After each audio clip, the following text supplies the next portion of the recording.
Sesungguhnya orang-orang munafik itu fiddarkil asfal. Mereka berada fiddarki. Ad-dark itu artinya dikerak.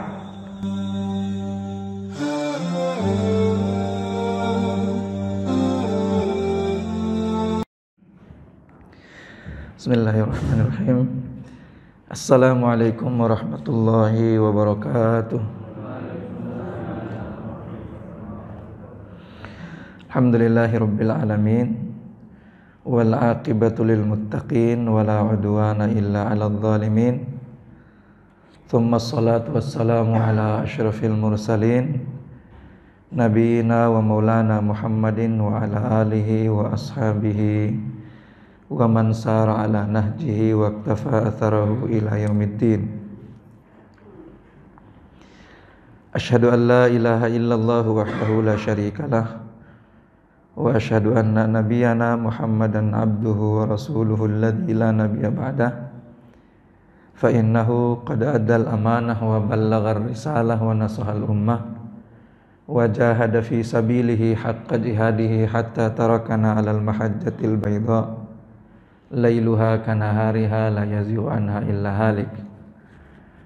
Allahumma 'allimna bima yanfa'una wanfa'na bima 'allamtana wa zidna ilma. Allahumma inna nas'aluka ilman nafi'a wa rizqan thayyiba wa amalan sholihan mutaqabbala. Allahumma amin. Maaf saya pakai masker ya, nggak apa-apa ya. Ini lagi agak gangguan dikit. Insyaallah pagi ini kita akan lanjutkan kembali kajian kita masih di surah At-Tin. Masih di surah At-Tin. Sudah sampai ayat berapa? Masih ingat? Ayat yang ke-4. Laqad khalaqnal insana fi ahsani taqwim. Kami telah menciptakan al-insan, manusia itu, fi ahsani taqwim, dalam bentuk yang sebaik-baiknya, dalam penciptaan yang sebaik-baiknya. Kita sudah sampaikan pendapat para mufassirin terkait dengan ayat ini. Ada yang mengatakan bahwa innallaha khalaqa kulladzi ruhin mukibban ala wajhihi illa al-insan. Sesungguhnya Allah menciptakan semua makhluk yang punya ruh, semua makhluk yang punya roh itu Allah ciptakan mukibban ala wajhihi. Mukibban ala wajhihi itu artinya menghadapnya ke bawah. Ya, paham ya? Sudah kita jelaskan itu menghadapnya ke bawah. Illa al-insan, kecuali manusia. Cuman satu-satunya makhluk yang punya roh yang diciptakan oleh Allah dan bentuknya itu tegak. Tidak apa kayak gini itu namanya. Merangkak. Iya, tidak merangkak. Bahkan yang katanya, mohon maaf, katanya kalau dalam teori Darwin kan katanya manusia berasal dari kera. Ya sudah, biar mereka aja lah yang berasal dari kera. Kalau kita insya Allah enggak ya, berasal dari Nabi Adam alaihissalam. Nah bahkan kera sekalipun yang kita lihat dia paling mirip dengan manusia, tetap saja sebetulnya aslinya dia merangkak. Aslinya dia merangkak. Itu yang dimaksud dengan mukibban ala wajhihi, menghadapnya ke bawah. Satu-satunya makhluk yang punya ruh, yang berjalannya tegak, tidak menghadap ke bawah, hanya manusia. Itu yang pertama. Lalu makna yang berikutnya fi ahsani taqwim itu at-taqwim bima'na at-ta'dil. Ta'dil itu paling sempurna, artinya manusia itu tanpa kekurangan sama sekali. Jadi kalau makhluk-makhluk yang lain, ada makhluk yang enggak punya kaki, manusia punya kaki. Ada makhluk yang enggak punya tangan, ada yang enggak punya tangan? Ada. Ular enggak punya tangan? Ya, ayam enggak punya tangan. Ya, itu manusia punya. Cuman kalau ayam punya sayap ya. Manusia enggak punya sayap. Enggak punya sayap tapi tetap bisa terbang. Terbangnya pakai pesawat. Nah, itu makna yang kedua, bahwa semua anggota tubuhnya itu sempurna untuk manusia. Lalu makna yang ketiga, bahwa sesuai dengan hadis Nabi di mana Rasulullah bersabda, innallaha khalaqa adama ala suratihi, sesungguhnya Allah menciptakan Nabi Adam itu ala suratihi. Ala suratihi itu artinya sesuai dengan bentuknya. Bentuknya siapa? Bentuknya Allah. Itu satu. Ada juga yang memaknai hadis itu ala suratihi itu artinya sesuai dengan dirinya, artinya memiliki sifat-sifat yang dimiliki oleh Allah Subhanahu wa ta'ala. Meskipun memang ada ayat yang mengatakan laisa kamitslihi syai'un, Allah itu tidak ada yang menyerupainya dengan sesuatu apapun. Jadi makhluk apapun tidak ada yang bisa menyerupai Allah Subhanahu wa ta'ala. Jadi memang ada ayat yang mengatakan laisa kamitslihi syai'un, Allah itu tidak ada yang serupa dengannya makhluk, sesuatu apapun juga. Tapi kemudian para ulama mengatakan bahwa ketika Rasulullah bersabda innallaha khalaqa adama ala suratihi, Allah itu menciptakan Nabi Adam dan termasuk kemudian kita keturunannya ya, ala suratihi, sesuai dengan Allah Subhanahu wa ta'ala, itu artinya memiliki sifat-sifatnya Allah. Tapi meskipun memiliki sifat-sifatnya Allah, tapi tidak sesempurna sifatnya Allah. Ya bukan tidak sesempurna, memang gak bisa sebanding. Misalnya Allah itu salah satu sifatnya misalnya hayyun la yamutu. Hayyun artinya apa? Hidup, maha hidup. Manusia hidup enggak? Hidup. Tapi kalau Allah itu la yamutu, manusia yamutu. Manusia tetap mati. Itulah perbedaannya, makanya tidak sama. Ada tapi tidak sama. Jadi punya sifat tapi tidak sama. Kemudian selanjutnya misalnya Allah itu punya sifat alim. Alim itu artinya maha mengetahui.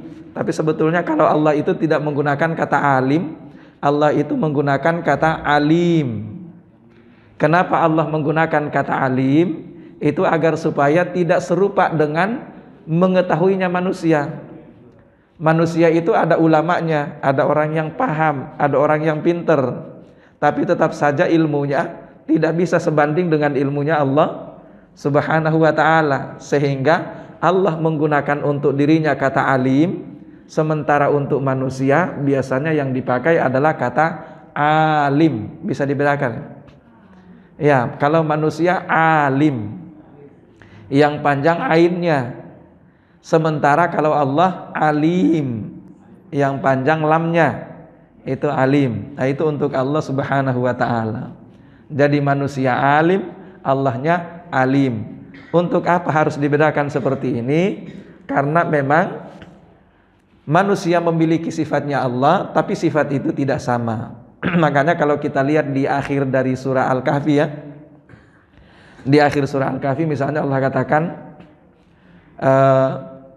qul law kanal bahru midadan li kalimati rabbi lanafidal bahru qabla an tanfada kalimatu rabbi walau ji'na bimithlihi madada. Sering baca kan ayat itu ya? Iya, sering baca terjemahannya juga enggak? Oh, udah hafal Pak Ustadz, udah hafal kan? Udah hafal ya? Apa artinya itu? Qul, katakan wahai Rasulullah. Ini mohon maaf ya, ngomongnya agak pelan. Saya harus jaga jarak. Jaga jarak. Benar, suaranya harus jaga jarak.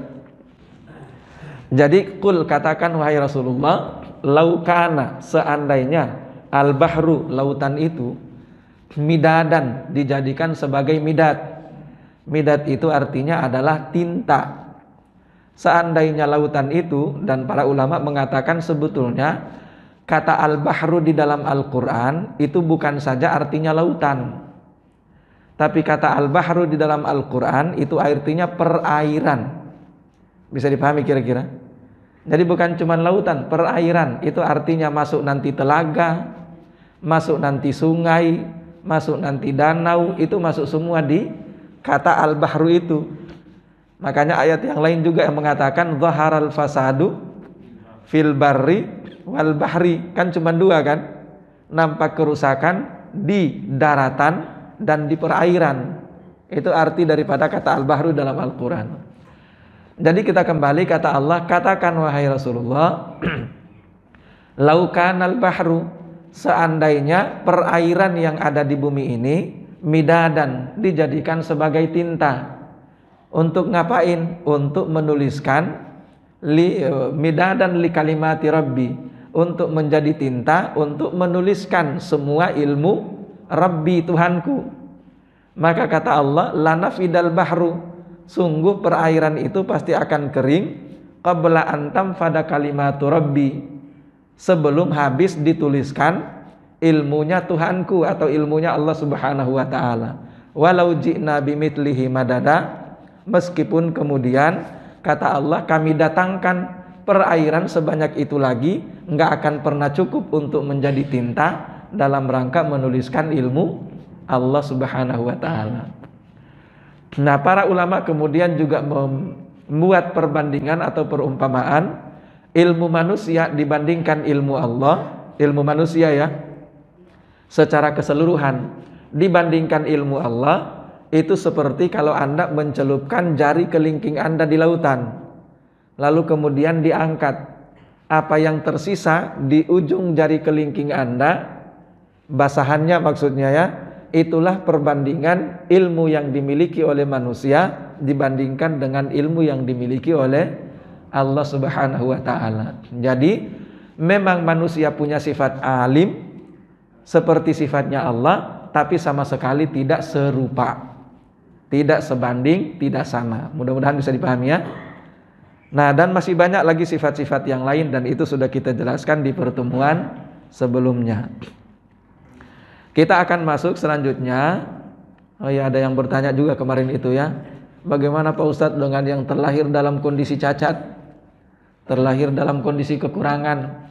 Meskipun dia terlahir dalam kondisi cacat, tapi tetap saja kalau dia dibandingkan dengan makhluk yang lain, tetap masih jauh lebih sempurna dibandingkan daripada makhluk yang lain. Coba misalnya kalau lihat ada orang diciptakan tanpa kaki misalnya ya, nggak punya tangan misalnya, atau banyak kekurangan-kekurangan yang sifatnya cacat yang lain. Pertanyaannya, kira-kira kalau orang itu dikasih pilihan, mendingan jadi monyet aja atau mendingan tetap jadi manusia dalam kondisi kayak gitu, kira-kira milih jadi apa Pak? Pasti milih jadi manusia, iya kan? Nggak mungkin kemudian daripada kayak gini, ya udah mendingan saya milih jadi monyet aja diciptakan oleh Allah, kan nggak mungkin kan? Kenapa bisa demikian? Itu membuktikan bahwa Allah Subhanahu wa taala menciptakan manusia ini dengan segala kekurangannya, tetap saja manusia ini menjadi makhluk yang ahsani taqwim. Mudah-mudahan bisa dipahami ya. Di ayat yang berikutnya, yaitu ayat yang kelima, Allah katakan Tsumma radadnahu asfala safilin. Setelah kami ciptakan manusia itu dalam sebaik-baiknya bentuk penciptaan, lalu radadnahu, kami kembalikan manusia itu asfala safilin. Asfal, masih ingat kata asfal? Iya, bawah.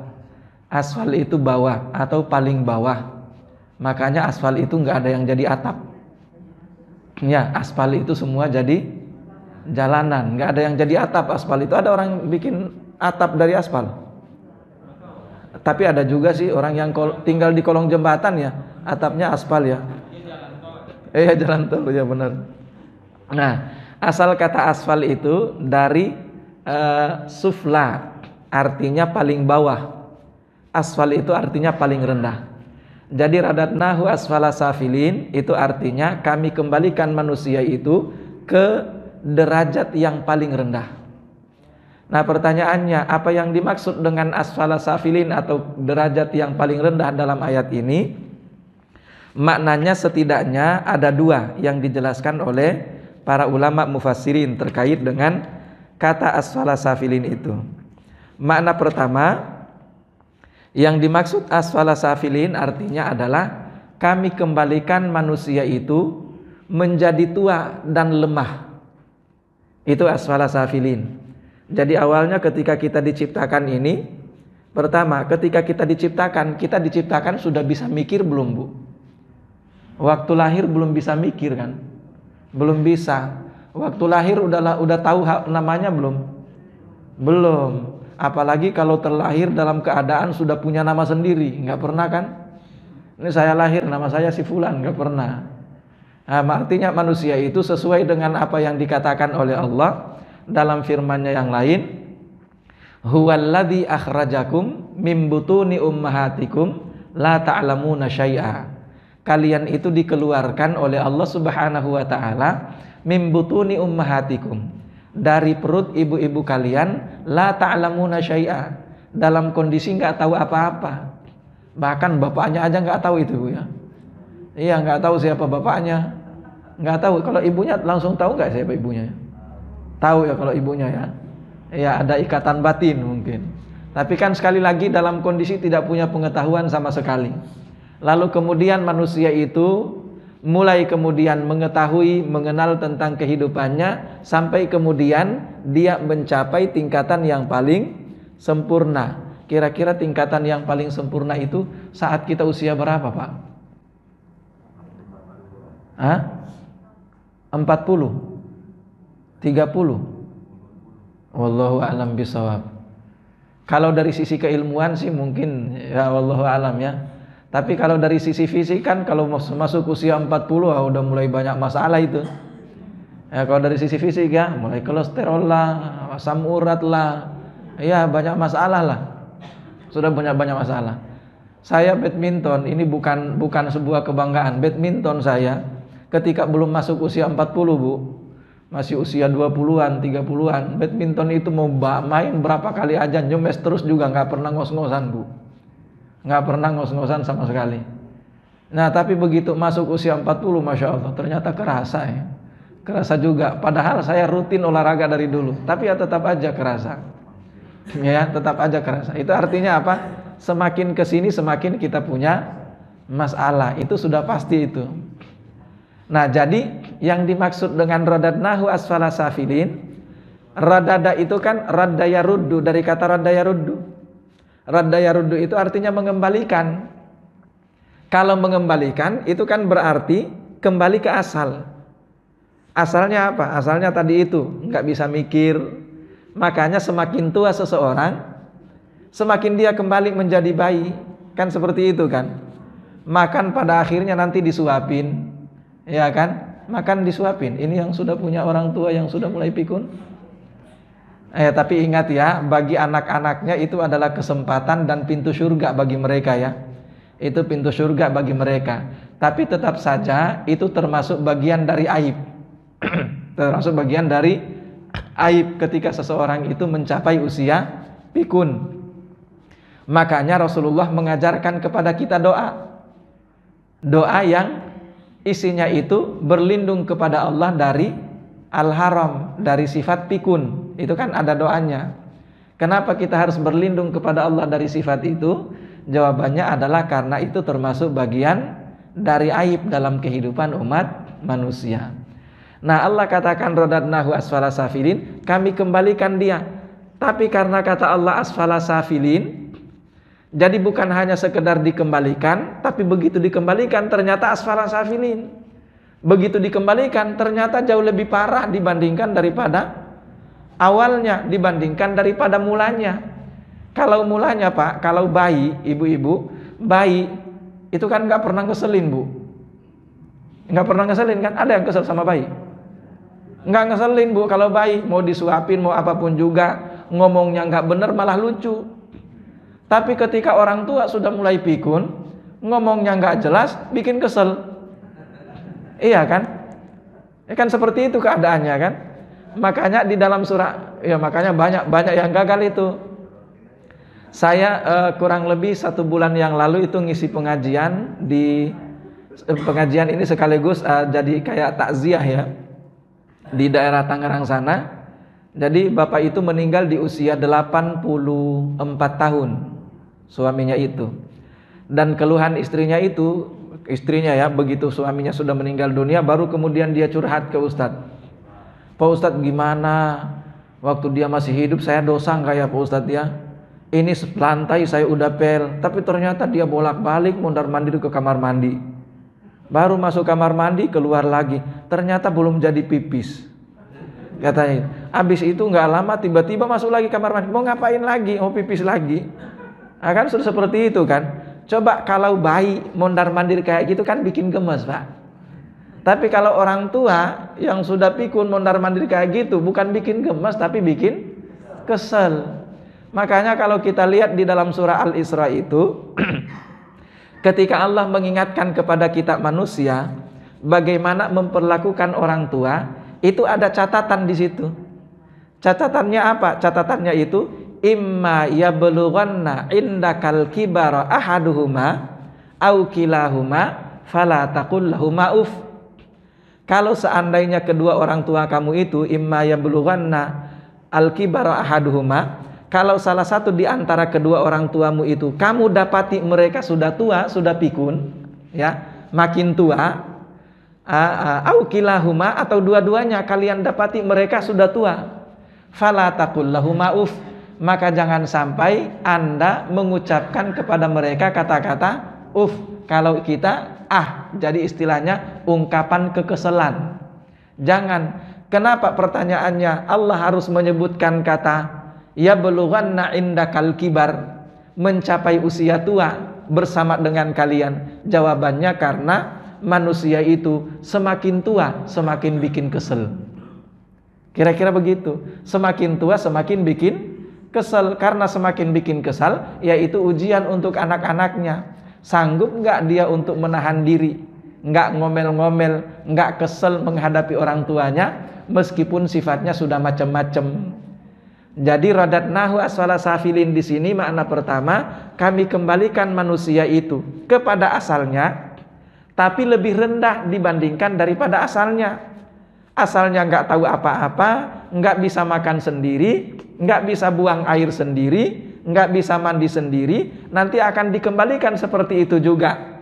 Tapi asfala safilin lebih parah dibandingkan ketika dia masih bayi. Mudah-mudahan bisa dipahami ya. Ini makna yang pertama. Meskipun sebetulnya makna ini hanya disampaikan atau hanya sampaikan oleh sebagian ahli tafsir, sebagian kecil ya. Mayoritas ahli tafsir itu tidak mengatakan makna ayat ini seperti itu. Makanya kita lihat makna yang kedua. Makna yang kedua dari kata radadnahu asfala safilin itu artinya kemudian kami kembalikan manusia itu asfala safilin, kepada derajat yang paling rendah. Derajat yang paling rendah yang dimaksud di sini adalah orang-orang kafir itu akan dikembalikan oleh Allah Subhanahu wa taala ke neraka yang paling rendah derajatnya. Neraka yang paling rendah derajatnya apa? Jahannam. Itu yang paling rendah derajatnya. Tapi kemudian kalau ada ayat misalnya dalam surah An-Nisa yang mengatakan innal munafiqina fid darkil asfali minan nar. Sesungguhnya orang-orang munafik itu fid darkil asfal. Mereka berada fid darki. Ad-dark itu artinya dikerak. Sementara al-asfal itu artinya yang paling rendah. Maka kalau kita lihat ayat dalam surah At-Tin ini, ayat yang kelima, radadnahu asfala safilin, nyambung ini kan. Ada kata asfal juga, asfala safilin. Ya, di ayat yang surah An-Nisa tadi Allah katakan innal munafiqina fid darki al asfali minan nar. Mereka berada di kerak paling bawah dari api neraka. Jadi yang dimaksud dengan radadnahu asfala safilin di dalam ayat ini makna yang kedua, tapi ya kalau makna yang pertama tadi mudah-mudahan masih ingat. Kami kembalikan manusia itu ke asalnya, yaitu tadi tidak tahu apa-apa, nggak bisa melakukan apa-apa dengan sendirinya, cuman lebih parah lagi. Nah, makna yang kedua, kami akan kembalikan mereka ke neraka yang paling rendah derajatnya. Jadi Bapak Ibu yang dirahmati Allah, dari sini juga kita pahami bahwa ingat, meskipun nanti di hari kiamat yang namanya surga dan neraka itu menurut sebagian ulama adanya di atas sana, di langit, tapi ternyata kalau kita lihat ayat-ayat yang ada atau hadis-hadis yang ada terkait dengan gambaran tentang surga dan neraka, kita akan selalu temukan bahwa ketika Allah dan Rasulnya menggambarkan tentang surga, itu Allah menggunakan kata al-ali, tinggi. Innal abrara lafi illiyin. Ya, paham ya? Sesungguhnya al-abrar, orang-orang yang rajin berbuat baik, itu mereka akan berada fi illiyin. Illiyin itu artinya puncak ketinggian. Dan itu artinya para ulama mengatakan, itu artinya surga itu adanya di puncak ketinggian nanti. Sementara berbeda dengan neraka. Wa innal fujjara lafi sijjin. Nah, sijjin itu apa? Sijjin itu tempat yang paling rendah, tempat yang paling hina. Jadi kata para ulama, yang namanya neraka, meskipun langit itu posisinya di atas sana, tapi di akhirat kelak, ini sudah di akhirat ya, sudah di akhirat. Jadi sistem kita tinggal ini bukan di bumi lagi. Tapi ketika sudah di akhirat nanti, neraka itu berada paling bawah. Di paling bawah neraka itu. Itu yang disebut dengan fi sijjin. Nah, sekarang ada yang disebut dengan asfal safilin. Sudah neraka itu tempatnya paling rendah. Kemudian yang paling rendah dari tingkatan neraka itu disebut sebagai jahanam. Lalu yang paling bawah dari neraka jahanam itu akan ditempati oleh orang-orang munafik. Maka orang pertama yang dimaksud atau kelompok pertama yang dimaksud oleh Allah dengan ayat ini bahwa mereka akan dikembalikan asfala safilin, itu paling pertama kelompok orang-orang munafik. Mudah-mudahan bisa dipahami ya. Lalu apakah cuma orang-orang munafik? Tidak, orang-orang kafir juga. Dari mana kita pahami? Dari firman Allah yang lain. Allah katakan, innallaha, sesungguhnya Allah, jami'ul munafiqin, akan mengumpulkan orang-orang munafik, wal kafirina, dan orang-orang kafir. Perhatikan ini ya. Innallaha, sesungguhnya Allah, jami', akan mengumpulkan al munafiqin, antara orang-orang munafik, wal kafirin, dan orang-orang kafir. Di mana akan dikumpulkan oleh Allah? Fi jahannama jami'a, dikumpulkan semuanya di dalam neraka jahanam. Maka kelompok orang yang kedua yang akan dikembalikan oleh Allah asfala safilin tadi adalah orang-orang kafir secara umum. Pertanyaannya, kafir itu ada berapa kelompok, berapa tipe? Ada yang tahu?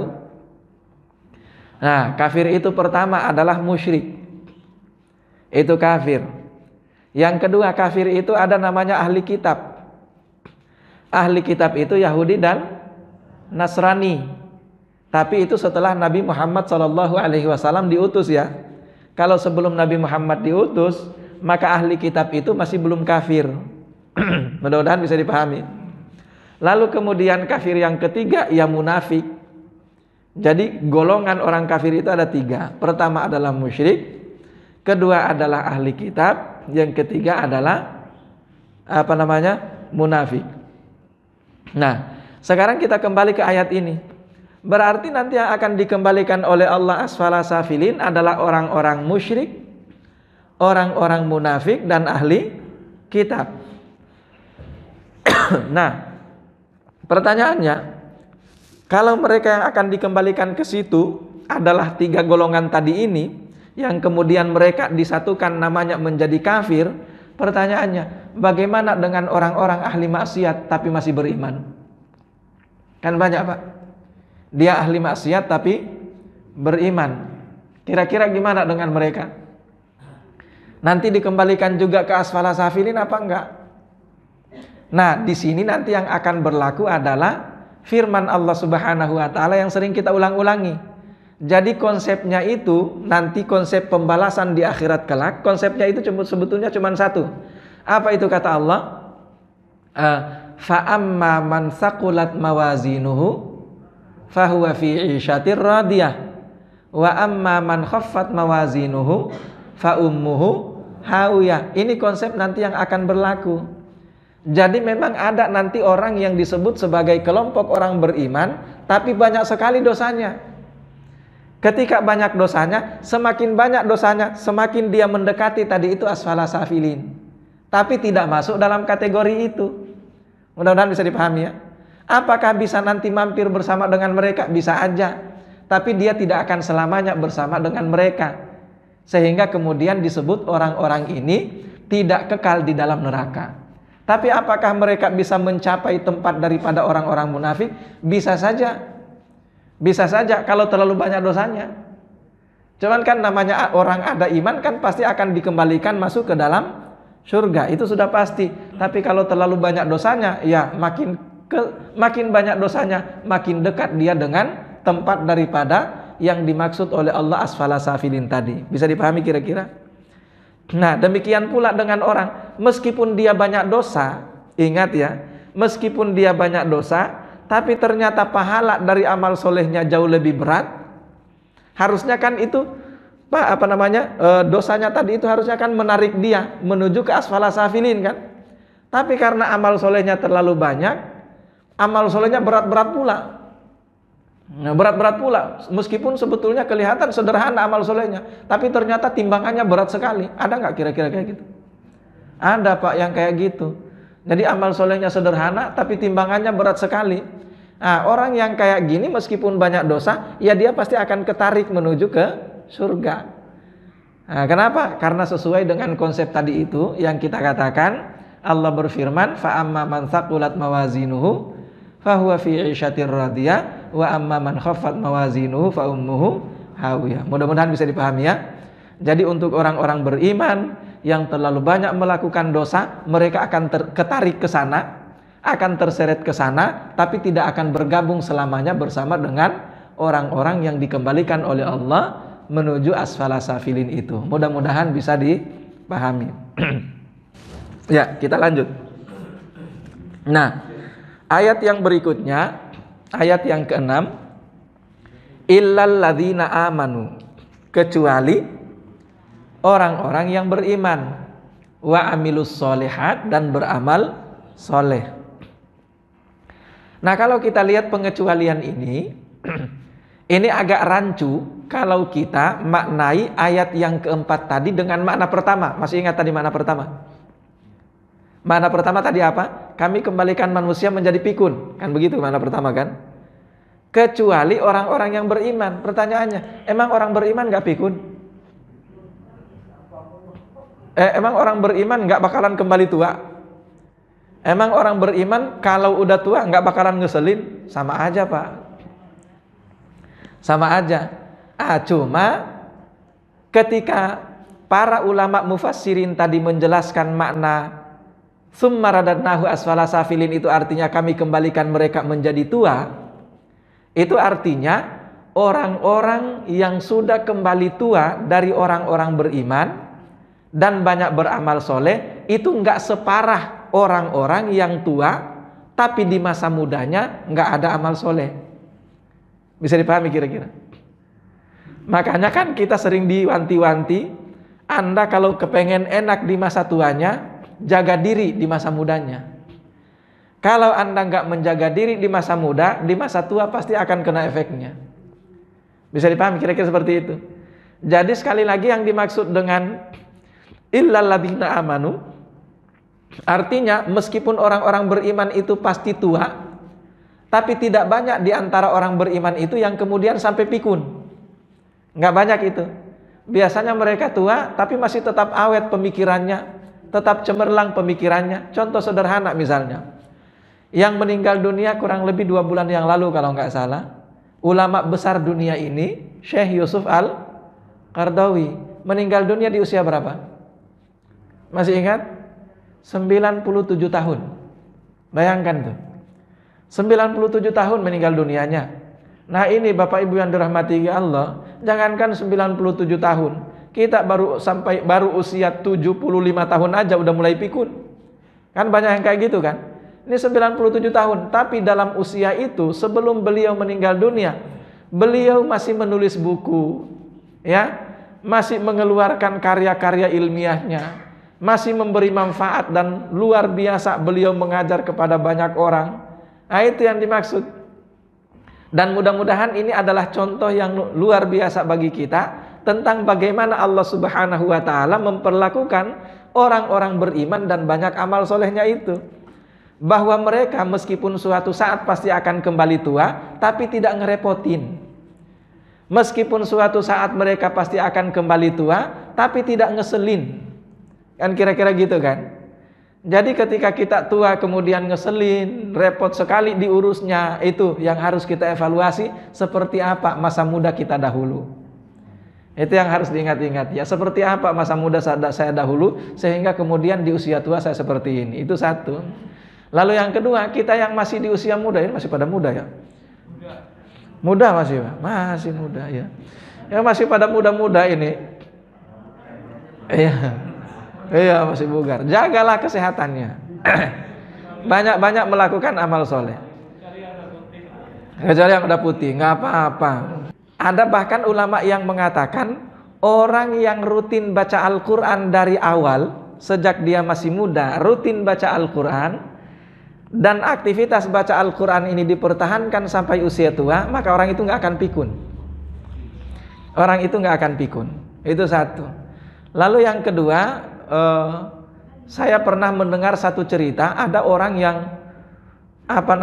fungsi daripada organ-organ tubuhnya itu masih tetap luar biasa, sampai matanya sekalipun juga demikian.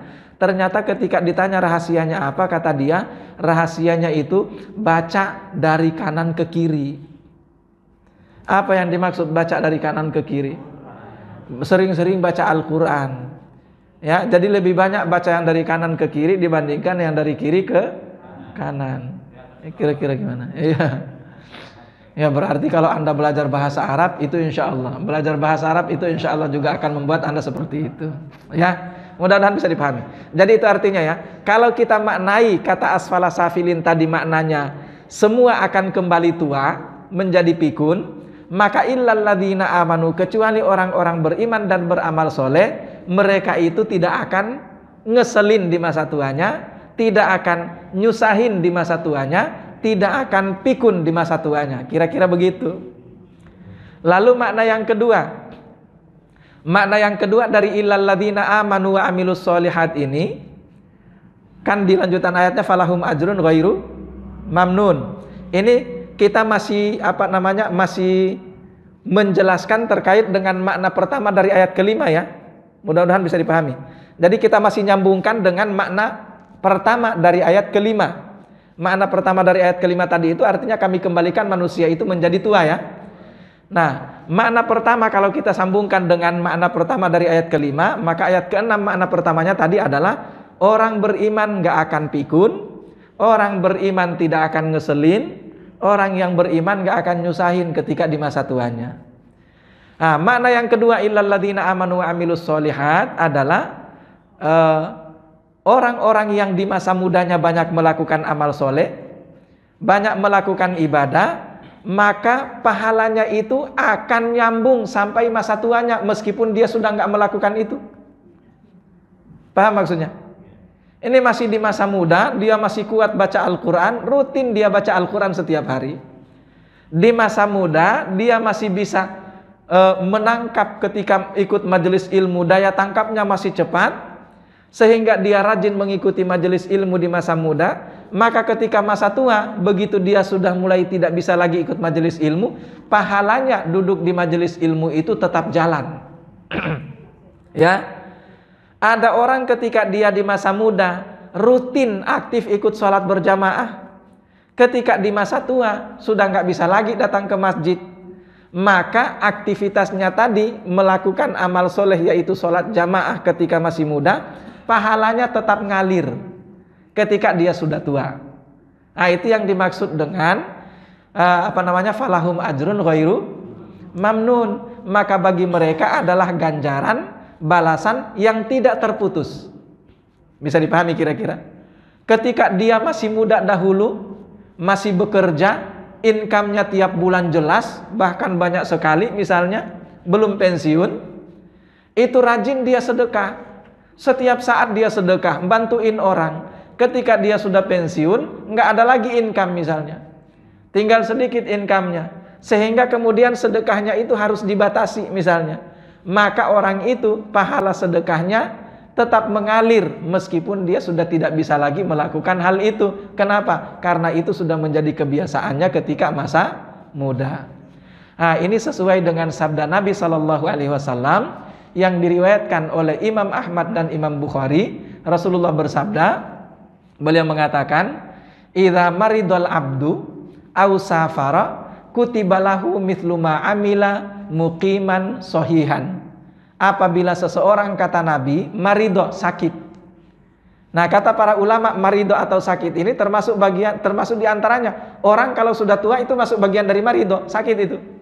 Kalau sudah tua ya. Nah, apabila seseorang marido sakit, au safara atau musafir dalam kondisi bepergian, maka kutibalahu mithlu ma amila muqiman sohihan.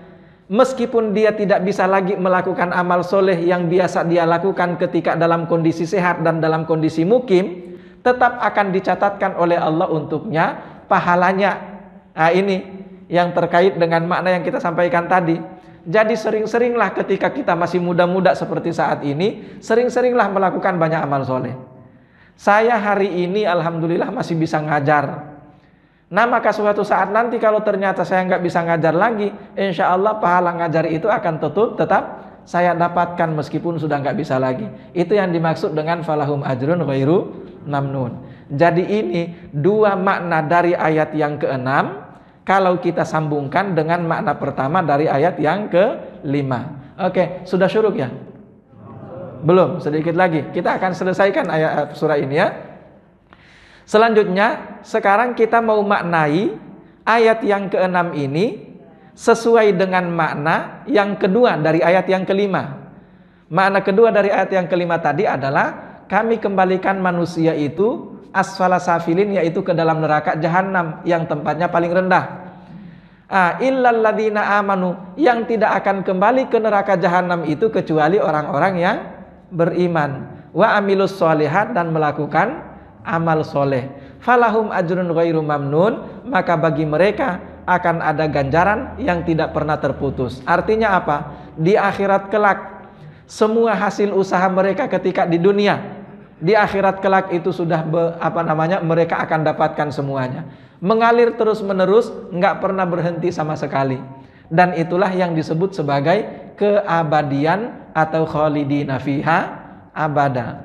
Makanya ketika kita sudah mendapatkan ganjaran nanti di akhirat kelak, itu nggak pakai hitung-hitungan lagi Bapak Ibu. Di dunia amal solehmu berapa banyak sih amal solehmu di dunia? Berarti Anda akan bahagia di akhirat insya Allah cuma sekitar 50 tahun. Nggak ada itu.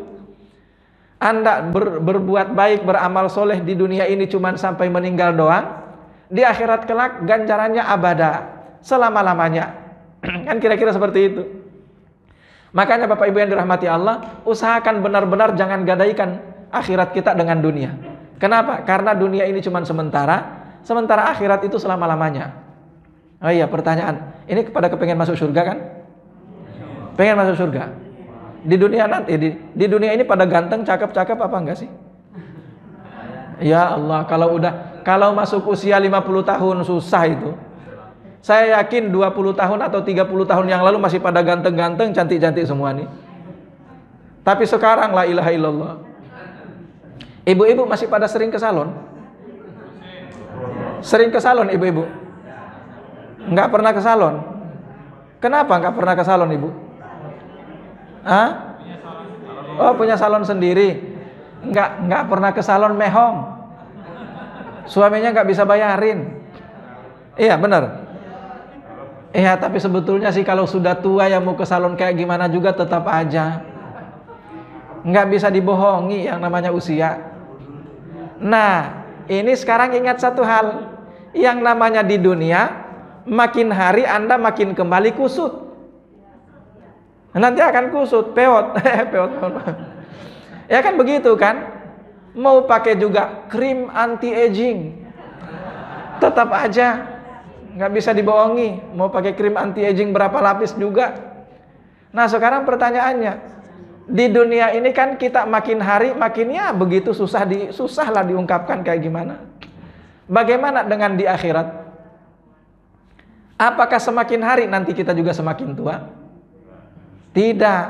Malah di akhirat nanti semakin hari untuk ibu-ibunya makin cantik. Iya. Bapak-bapaknya makin hari makin ganteng.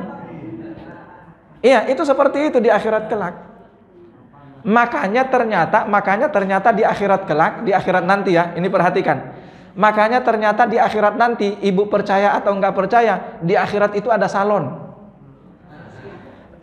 Iya, di akhirat ada salon. Pakai bayar enggak? Enggak pakai bayar, gratis. Di dunia kalau datang ke salon berapa kali sebulan sih?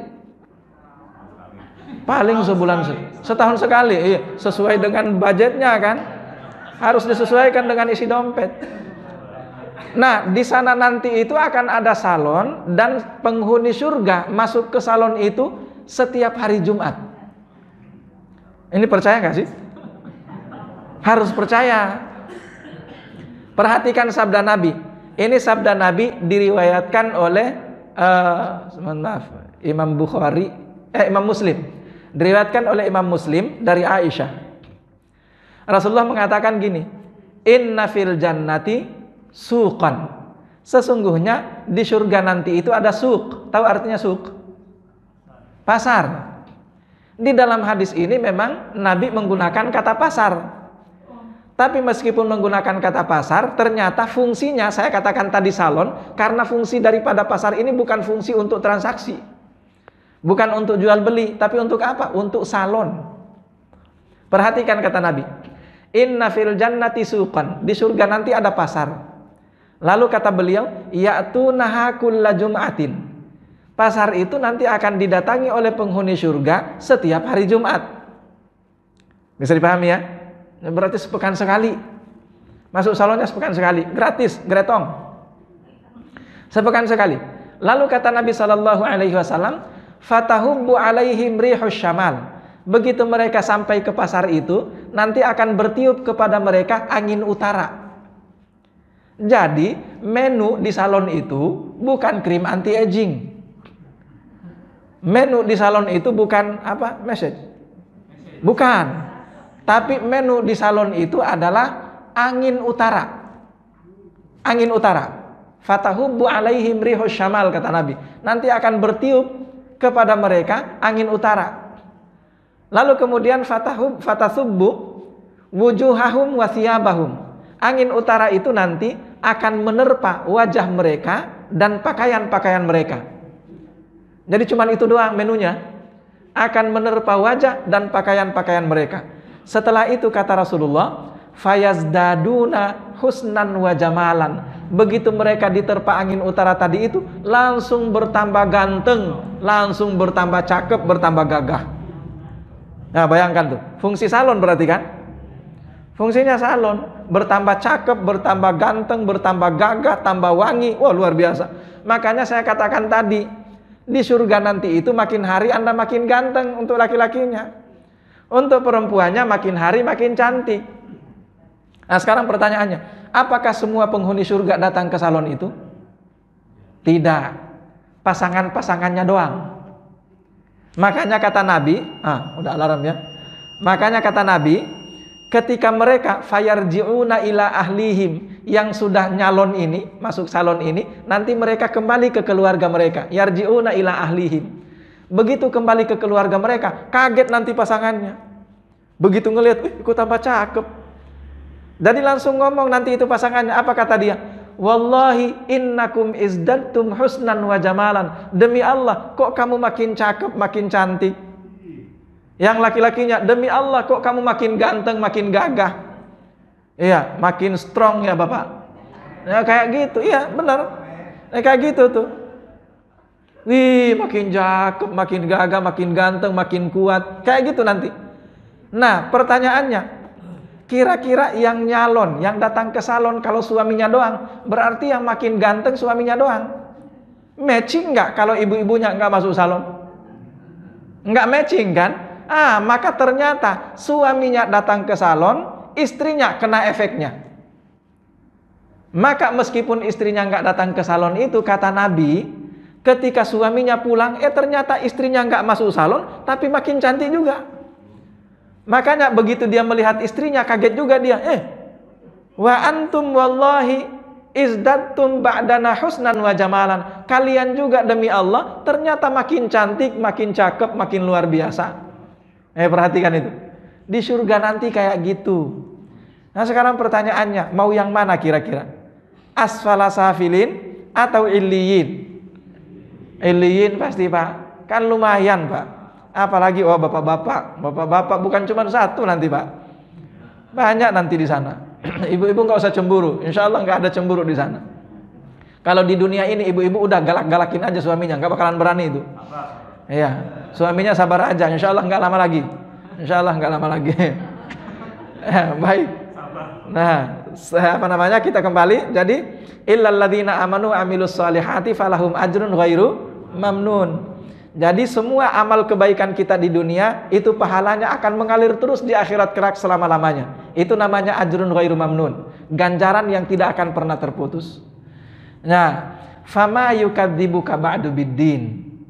Nah, kalau setelah Allah menjelaskan tentang fenomena ini, bahwa Allah menciptakan manusia dengan sebaik-baiknya penciptaan, lalu Allah kembalikan manusia itu ke asfala safilin, tapi khusus untuk orang-orang kafir, maka kata Allah, fama yukadzibuka, maka apa yang membuat kamu mendustakan ba'du setelah itu biddin, hari kebangkitan?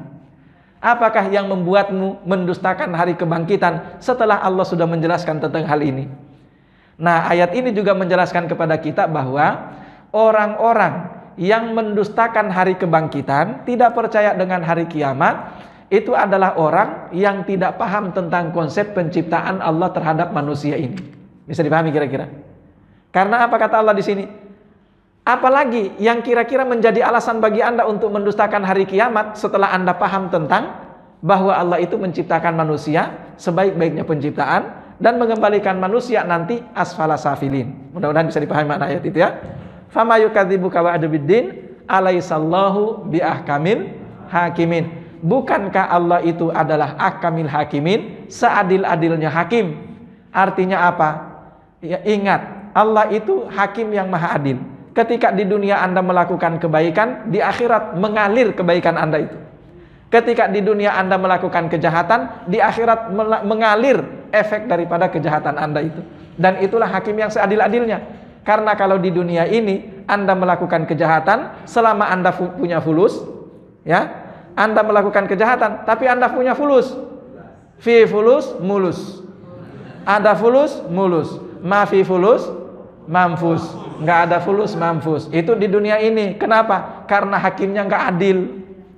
Tapi kalau di akhirat kelak, alaihissallahu biahkamil hakimin. Nah, maka baik-baiklah di dunia ini.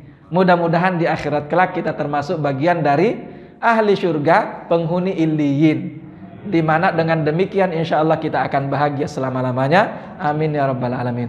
Cukup sekian ya apa yang bisa kita sampaikan pagi ini. Mohon maaf ini juga cukup ngos-ngosan. Ya. Mudah-mudahan bermanfaat bagi kita semuanya. Sekali lagi lebih dan kurangnya mohon dimaafkan. Ada pertanyaan?